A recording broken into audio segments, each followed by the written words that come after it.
Acompanhe comigo esta leitura, Salmo 62, versos 5 a 8. Somente em Deus, ó minha alma, espera silenciosa, porque dele vem a minha esperança. Só ele é a minha rocha e a minha salvação. E o meu alto refúgio, não serei jamais abalado. De Deus dependem a minha salvação e a minha glória. Estão em Deus, a minha forte rocha e o meu refúgio. Confiai nele, ó povo, em todo o tempo. Derramai perante ele o vosso coração. Deus é o nosso refúgio. Pai querido, nós agradecemos a Ti pela oportunidade de estudarmos a Tua palavra e de podermos, ó Deus, encontrar esse descanso em Ti. Pai amado, nós mais uma vez colocamos diante do Senhor as nossas vidas, para que nós possamos aprender e experimentar, ó Deus, dia a dia, esse sentimento de confiança, esse sentimento de viver em paz, de viver guardados pelo Senhor. Nós oramos em nome de Jesus. Amém. Irmãos, hoje nós ouvimos várias vezes aqui nas leituras, nos cânticos, nas palavras, que nós podemos confiar no Senhor. E mais uma vez nós lemos um texto que diz que nós temos em Deus a esperança, em Deus a confiança, depende de Deus, a minha salvação, Deus é o meu alto refúgio. E tem uma palavra importante aqui, somente em Deus, porque nós sabemos que as demais coisas podem aparentemente nos dar certa estabilidade, mas somente em Deus nós temos tudo o que precisamos. E o curioso disso é saber que, então, se as outras coisas faltarem, ainda assim eu tenho confiança, tenho esperança, tenho vida e tenho paz. E a gente tem falado muito sobre isso, sobre viver bem, apesar das dificuldades, de superar essas dificuldades e de continuar confiando em Deus.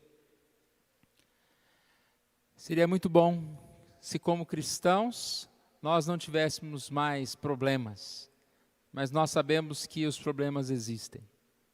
Um exemplo que eu gosto de citar é o exemplo de Paulo, um homem de Deus, um homem que é alguém que foi tão especial em pregar o evangelho, em distribuir a palavra, em entregar a sua vida a Cristo. Ele teve muitos problemas.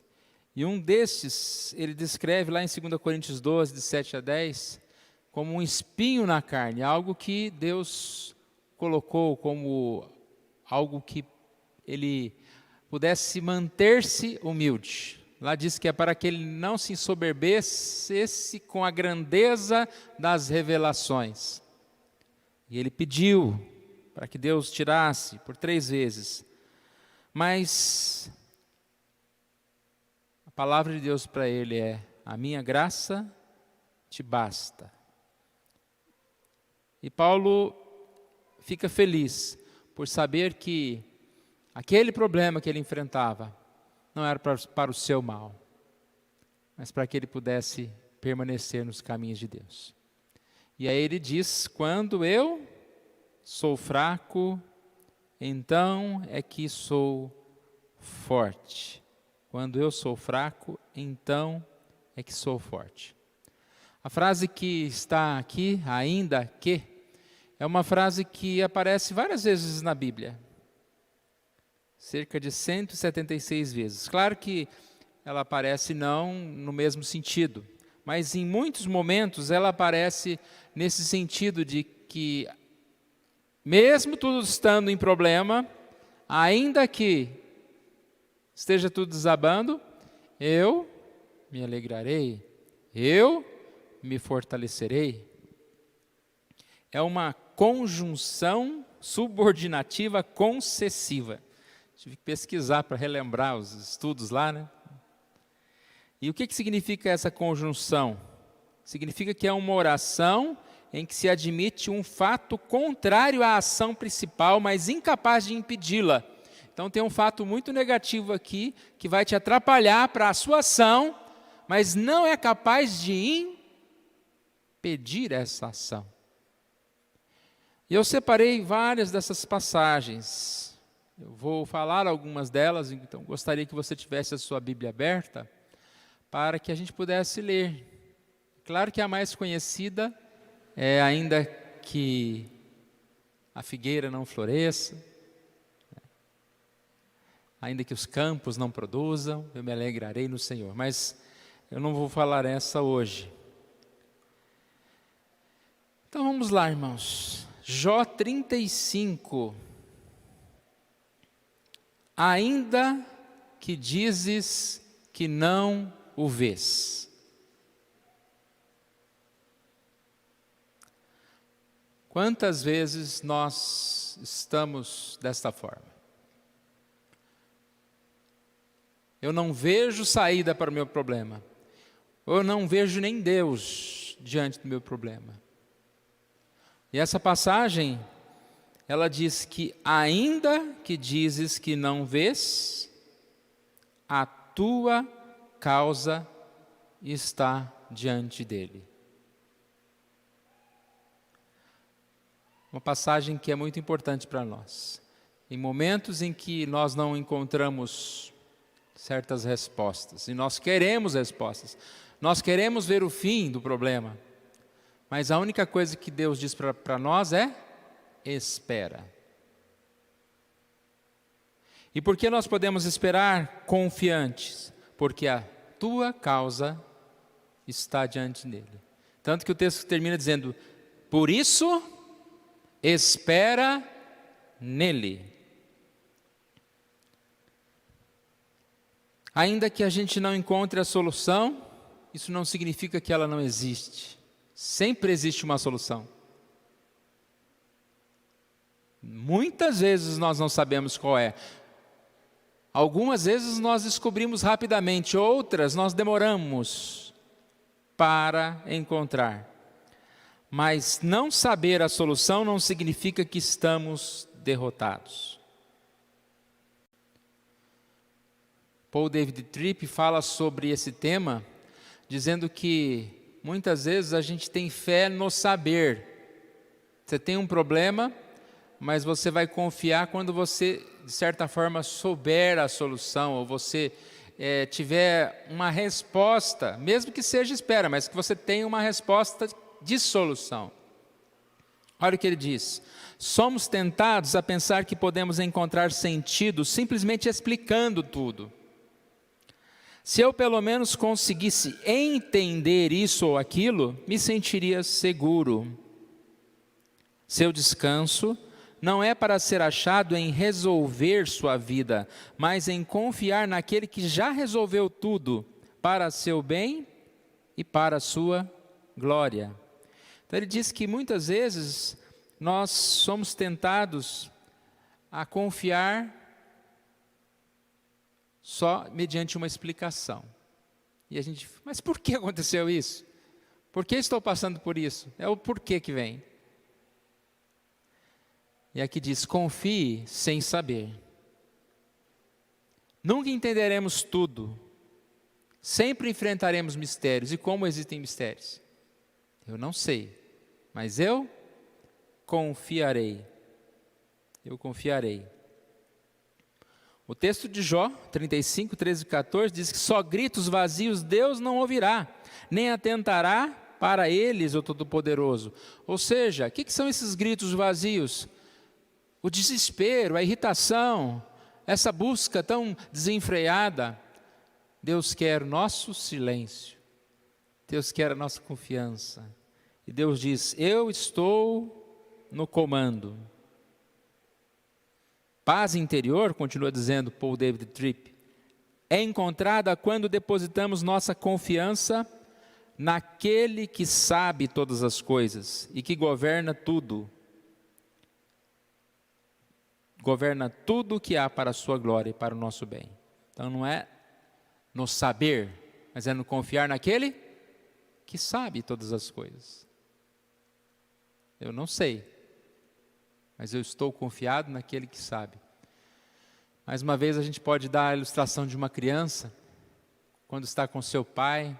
Vamos dizer que ela vai fazer uma viagem, ela não sabe dirigir, ela não sabe nem para onde está indo, ela não sabe como faz para pagar o almoço, mas ela está ali, ela sabe que o pai vai levar, que a mãe vai levar, na hora da comida vai ter a comida, e assim ela vai. Ela reclama um pouco, mas ela vai.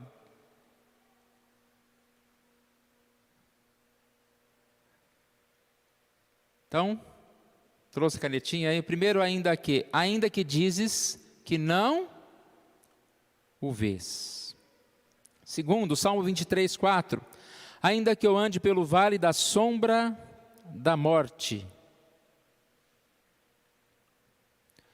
Vale da sombra da morte. Ainda que eu ande por trevas profundas, por perigo, por angústia. E o que o texto diz?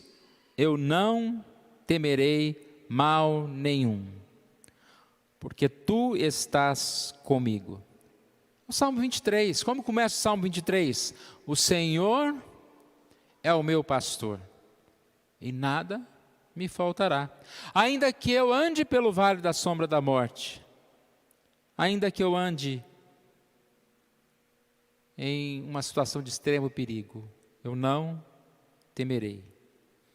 Aqui diz que a tua vara e o teu cajado me consolam, dá a ideia de proteção, vara, como se fosse uma arma. Deus desbarata o inimigo, derruba o inimigo, desestrutura o inimigo. O inimigo não é tão forte quando Deus o combate. Hoje cedo nós ouvimos falando lá da história de Samuel, quando Deus mandou um trovão, trovejou e o inimigo ficou todo de pernas bambas. O cajado aqui, no sentido também de direção e apoio, o Senhor nos apoia para que nós não estejamos caindo, uma bengala, algo que também nos dá, o cajado que vai direcionando as ovelhas, vai dirigindo as ovelhas, o Senhor nos dirige. O Senhor é meu pastor. E nada me faltará. Salmo 27, 3. Ainda que um exército se acampe contra mim.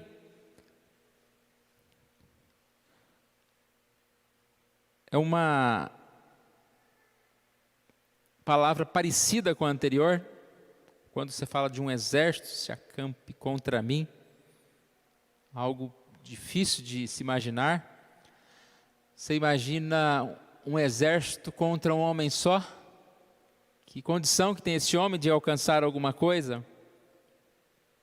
É a situação muito parecida com a anterior. Estou como que num vale de sombra e da morte.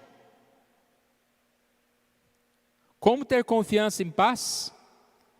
Se alguém bate na sua porta de noite, às vezes você já fica desesperado. Eu abro, não abro, o que eu faço, né?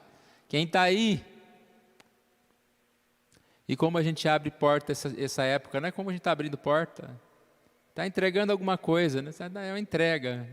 Fala que é entrega, você já corre. Uns não têm medo, outros têm medo. Mas pense num exército. Como não se atemorizará? Se nós olharmos o versículo 1 do Salmo 27, o Salmo diz que o Senhor é a minha luz e a minha salvação. De quem terei medo? Ou seja, por que eu não tenho medo? O Senhor é a minha luz e a minha salvação. Vamos supor, você tem medo do escuro. O que te faz ter medo do escuro? Estar escuro. Não vamos nem entrar em outros detalhes. Mas se o Senhor é a sua luz, não está mais escuro. O Senhor é a luz, é a salvação. O que você precisa quando você enfrenta um exército de salvação? O Senhor é a tua salvação. Como temer o escuro se temos a luz? Como temer um exército se temos a proteção do Senhor dos exércitos? Salmo 46, nesse mesmo sentido, fala: ainda que a terra se transtorne. Agora não é um exército, é um terremoto, tudo balançando. Terremotos na vida.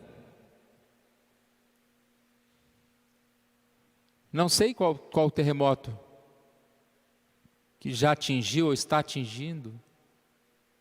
A gente vê muitos problemas nas famílias, muitos problemas relacionados à questão emocional, à questão física, à questão financeira. Muitos problemas, terremotos que balançam, que tiram o equilíbrio, né? Tira o seu equilíbrio, quer fazer você cair. Mas o que diz o Salmo 46? Deus é o nosso refúgio e fortaleza, socorro bem presente nas tribulações. Ele está bem presente nesse momento que está tudo balançando. Versículo 4 e 5 diz que há um rio cujas correntes alegram a cidade de Deus.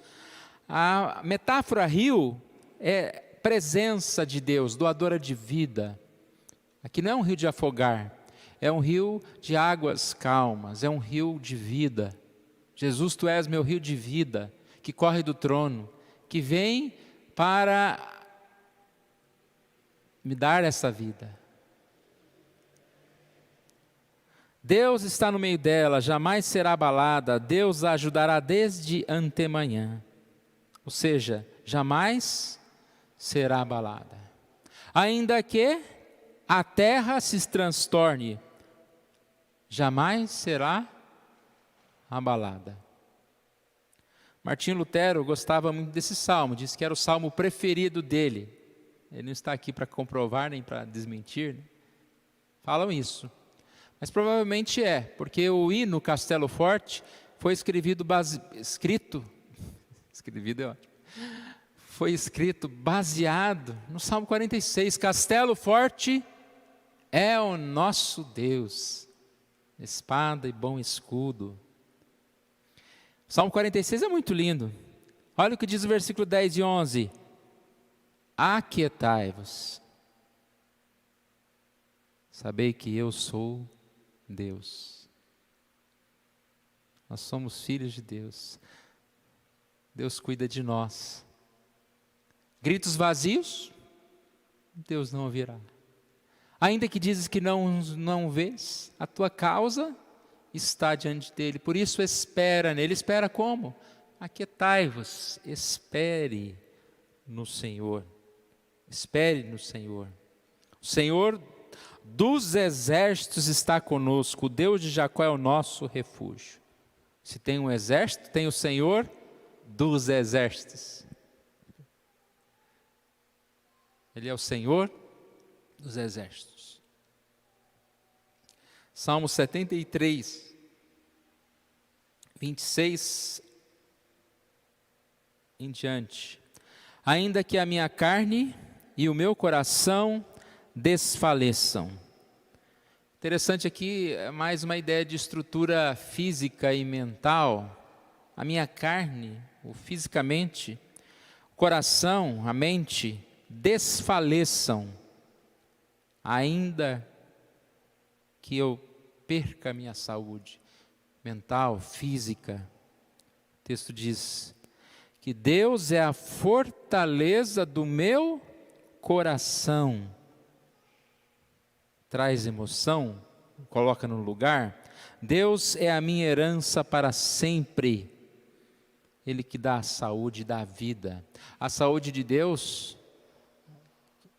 a saúde que nós temos como promessa de Deus, é para a eternidade. Não é só hoje, mas nós somos imortais na presença de Deus. Ainda que morra, viverá.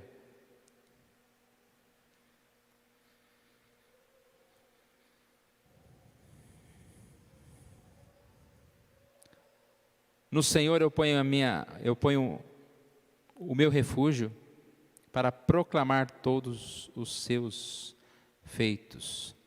Falando ainda dessa questão da minha carne e meu corpo, eu lembrei do Salmo 91, que a gente tem lido também algumas vezes. Ele não fala ainda que, mas é como se pudesse ter várias vezes o ainda que aqui. Porque aquele que habita no esconderijo do Altíssimo e descansa à sombra do Onipotente, ele tem o Senhor. Diz ao Senhor, meu refúgio e meu baluarte. Então poderíamos dizer, ainda que venha isso, ele te livrará. No versículo 3 diz, pois ele te livrará do laço do passarinheiro e da peste perniciosa. Cobrir-te-á com as tuas penas e sobre as tuas asas estarás seguros. Não te assustarás do terror noturno, nem da seta que voa de dia, nem da peste que se propaga nas trevas, nem da mortandade que assola ao meio-dia. Questão de saúde física, peste que se propaga nas trevas, que ninguém vê, mortandade que assola. Nós temos experimentado isso, visto muito isso. Aqui no versículo 3 já falou, né? Ele te livrará do laço do passarinheiro e da peste perniciosa. E como eu disse há pouco, não está dizendo que nós não vamos ficar doentes. Por mais que o texto fala, no versículo 7, caiam 1000 ao teu lado e 10.000 à tua direita, tu não serás atingido. O texto sempre traz esse contexto de que o principal livramento do Senhor é espiritual, é vida eterna. Salmo 91 mesmo, nós encontramos no final do Salmo, olha, saciá-lo-ei com longevidade e lhe mostrarei a minha salvação. Irmãos, eu não sei porque a gente fica tão preocupado, eu sei, né? Mas a gente fala, vamos lá, eu não sei porque a gente fica tão preocupado com a questão da saúde, como se a gente não fosse morrer um dia. Parece que ninguém vai morrer. Eu sei que nós não queremos morrer agora, mas a grande promessa de Deus, Ele falou, saciá-lo-ei com longevidade. O justo tem essa promessa, né, de viver bem, de viver mais, tanto por uma vida de bons hábitos, por uma vida na presença de Deus, uma vida de santidade. É uma vida distante de doença, muitas vezes. Mas a principal vida eterna é mostrada em todos esses textos. A minha salvação. Ele está falando de salvação do quê? Salvação da morte eterna, salvação de estarmos sem Deus, salvos da ira de Deus, salvos de não sermos consumidos como os inimigos de Deus. Então, ainda que a minha carne e meu coração desfaleçam, ainda que essa peste envolta nas trevas esteja circulando, se Deus quiser, Ele nos livra e nós não ficamos doentes. Ele está nos cuidando de nós. Mas o momento em que nós adoecemos, também, ainda que eu esteja doente, eu estou com o Senhor, eu sou do Senhor. Um último ainda aqui para a gente começar a ir para as conclusões. Isaías 1, 18 a 19, foi lido hoje no texto, na mensagem da liturgia. Ainda que os vossos pecados sejam como a escarlata,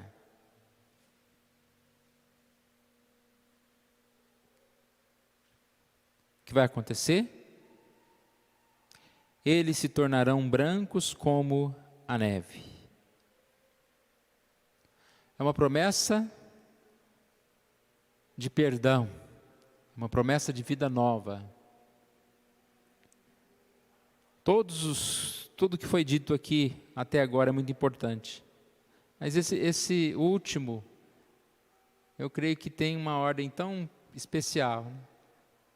Porque quantas vezes o inimigo tenta dizer que a gente não tem valor, que a gente nunca vai ser um servo verdadeiro. Olha para o seu pecado, olha quem você é. E aí entra no que nós falamos hoje cedo, 50.000 pensamentos nos atrapalhando no dia.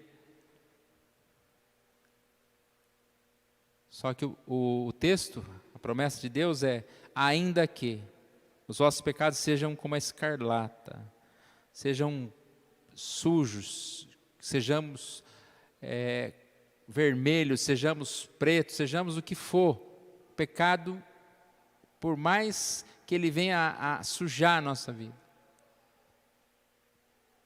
eles se tornarão brancos como a neve. Ainda que sejam vermelhos como carmesim, se tornarão como lã. Se quiseres e me ouvirdes, comereis o melhor dessa terra. Miqueias 7,8 diz, ainda que tenha caído, levantar-me-ei. O Salmo também diz, se cair não ficar prostrado, o Senhor segura pela mão.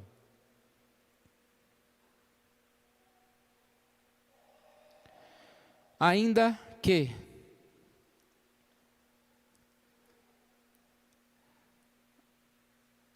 essa conjunção, ela é muito importante a gente ter sempre na nossa vida. Nós somos guiados muito pela aparência. E o que o texto diz é exatamente contrário a ser guiado pela aparência. A aparência pode ser de destruição, de perigo, de pecados, de tudo dando errado. Mas, na verdade, a verdade pode ser totalmente outra. Ou não pode ser, não. É totalmente outra. Com Jesus é totalmente outra. Nós não precisamos viver pelas aparências, pelo que o mundo está mostrando aí. Já pensou se a gente viver pela aparência do mundo? Está perdido, sem emprego, sem nada, e a doença, terceira onda, quinta onda, novos vírus, abelha assassina, não está perdido. Mas, ainda que venham todos esses exércitos, toda a escuridão, nós podemos dizer, eu vivo na luz, eu tenho proteção. O que o texto diz? Se quiseres e me ouvires, comereis o melhor dessa terra. O quanto nós queremos servir a Deus, o quanto nós queremos estar com Deus. Eu disse, acredito que alguma vez aqui, um pastor falou comigo a respeito de algumas dúvidas que eu tinha, e eu falava para ele, eu quero isso, eu quero mudar, eu quero, tá. Aí ele olhou e disse, você quer ou você quer querer? Ele ficou meio filosofando, né? Se quer querer, quer. Mas às vezes a gente quer querer e não quer. Quando você quer alguma coisa, você levanta disposto a buscar aquilo. Eu quero Deus, eu quero amar a Deus. O quanto eu quero e o quanto isso se torna o meu foco. O quanto se torna a minha busca, porque o texto diz que se quiseres, qual que é o próximo passo? Me ouvires. Comereis o melhor dessa terra. Seus pecados serão perdoados, a sua vida será transformada. E ainda que todas essas coisas, aconteçam, nós teremos e teremos fortaleza em Deus, teremos o auxílio de Deus, teremos libertação.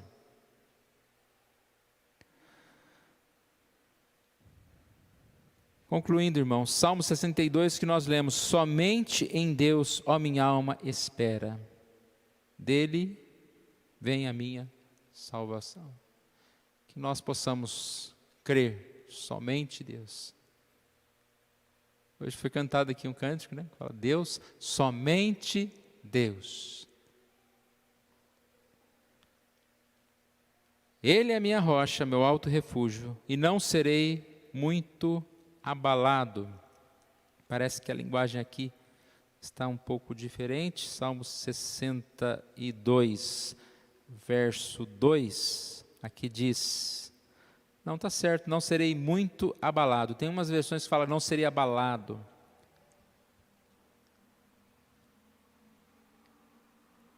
Ou seja, não serei muito abalado. Não tem como não sofrer abalos. Está terremoto, está escuridão, sofremos abalos. Mas, confiando, esperando no Senhor, não serei muito abalado. Na rocha eu vou me firmar.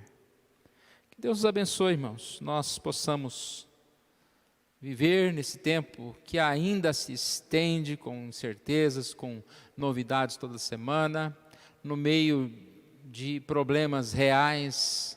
A gente está enfrentando aí problemas inventados, e quanto mais perto chega 2012, mais política existe e mais dúvidas lançadas no ar.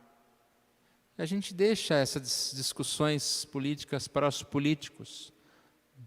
Vamos fazer aí disso como se fosse torcedor de futebol, né? Eu torço para esse, para aquele. Tenha sua mente no outro lugar.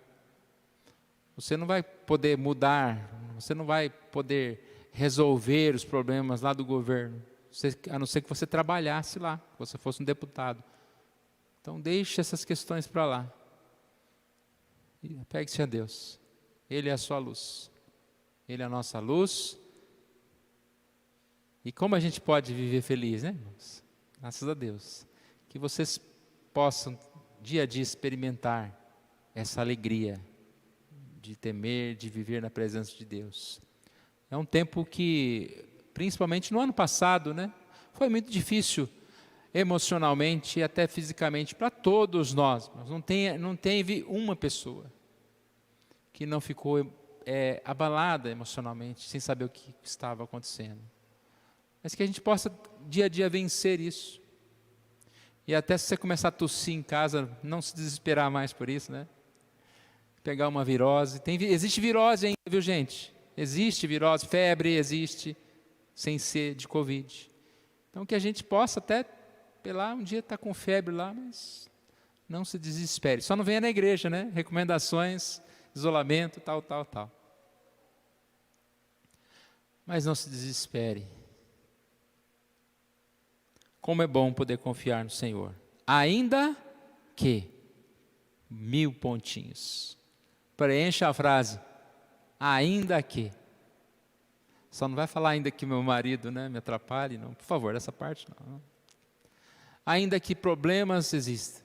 Vamos colocar em pé, vamos orar ao nosso Deus. Obrigado, Senhor, nós agradecemos a Ti, porque o Senhor Deus é o Deus Todo-Poderoso, ó Pai. Que a gente possa confiar nessa presença do Senhor nas nossas vidas. Que a gente possa se aproximar mais de Ti, se esconder em Ti, como diz a Tua palavra. Ó Deus querido, que o Senhor Deus seja aquele que venha cativar a nossa mente, ou seja, que possamos estar buscando ter a mente de Cristo, buscando ter a mente da verdade, ter o consolo da verdade, ó Deus. Ó Pai amado, eu sei que muitas vezes nós vivemos no mundo material e como é difícil depender do espiritual, depender do que não se vê. Mas o que não se vê, ó Pai, é o verdadeiro. O que não se vê é o que transforma e é o que tem sustentado as nossas vidas. E que nós possamos confiar mais e mais no Senhor. Aumenta-nos a fé, ó Deus, e nos fortalece mais essa semana. Nós oramos em nome de Jesus. Amém.